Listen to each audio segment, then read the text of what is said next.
Assalamu alaikum students. Students, as you all know, in the previous lecture we solved some part of exercise of unit number 1. Today we are going to solve the remaining part of exercise 1 which is based on grammar. बेटा आज हम phrases के बारे में पढ़ेंगे, लेकिन noun phrase के बारे में पढ़ेंगे, लेकिन नाउन फ्रेज पढ़ने से पहले मैं आपके थोड़ा सा प्रीवियस नॉलेज दोबारा से बताना चाहूँगा। सबसे पहले हम देखेंगे नाउन की डेफिनेशन क्या होती है। नाउन की डेफिनेशन बेटा आप छोटी क्लासेस से पढ़ते आ रहे हैं, कह रहे हैं कि name of a person, place, a thing, किसी शख्स, जगह या चीज़ का नाम। बेटा कोई भी शख्स है, कोई भी जगह है, कोई भी चीज़ है जिसका कोई नाम है तो उसे हम नाउन कहते हैं। फिर आती है डेफिनेशन फ्रेज की।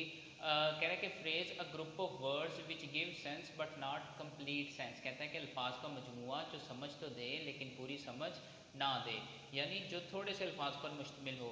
उसकी एग्जांपल्स दी हुई है, जैसे बेटा वो कह रहे हैं कि माय इंग्लिश टीचर।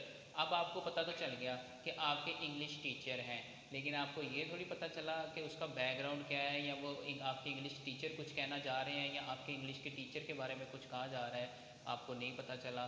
तो ये इसका मतलब ये है कि फ्रेज है।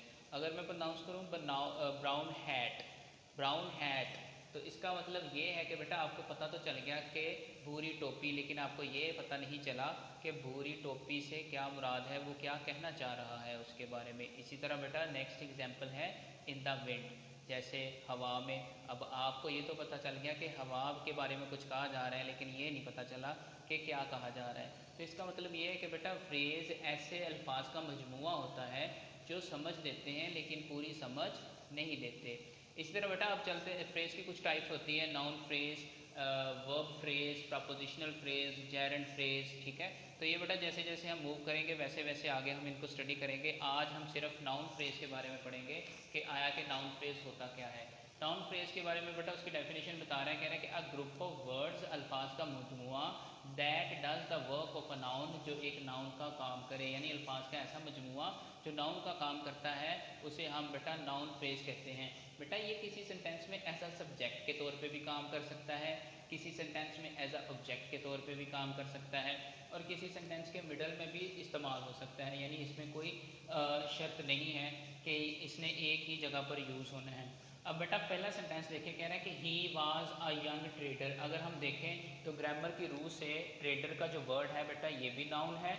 यंग बेटा ये देखें यंग ट्रेडर को मॉडिफाई कर रहा है। आ यंग जो है ये दोनों लफ्ज़ ट्रेडर को मॉडिफाई कर रहे हैं, यानी नाउन के मीनिंग में इजाफा कर रहे हैं। तो बेटा ये तीनों अल्फाज मिलकर नाउन फ्रेज बन जाएंगे, और बेटा ये यहाँ पर एज आ ऑब्जेक्ट के तौर पर इस्तेमाल हो रहा है। इसी तरह बेटा दूसरी एग्जांपल देखें, कह रहा है कि I want a cute cat for it. अब देखें बेटा कैट क्या है, नाउन है। आ क्यूट इसके मीनिंग में, कैट के मीनिंग में इजाफा कर रहा है, तो इसका मतलब ये है कि आ क्यूट कैट को मॉडिफाई कर रहा है, और ये तीनों लफ्ज़ों को हम बोलेंगे कि, और ये तीनों लफ्ज़ मिल के बेटा नाउन का काम कर रहे हैं, तो हम इन्हें बोलेंगे कि ये नाउन फ्रेज है, और ये यहाँ पर भी बेटा एज आ ऑब्जेक्ट के तौर पर इस्तेमाल हो रहा है। इसी तरह बेटा थर्ड सेंटेंस देखें, कह रहा है कि the yellow house is for sale.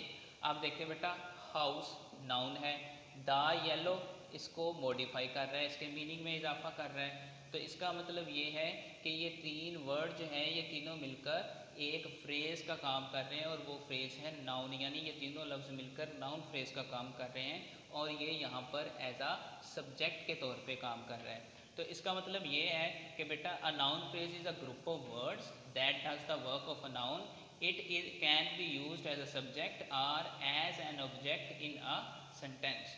तो बेटा आई होप कि आपको ये कॉन्सेप्ट समझ आया होगा, और कल हम इंशाल्लाह इसकी एक्सरसाइज को कंप्लीट करेंगे। शुक्रिया, अल्लाह हाफ़िज़।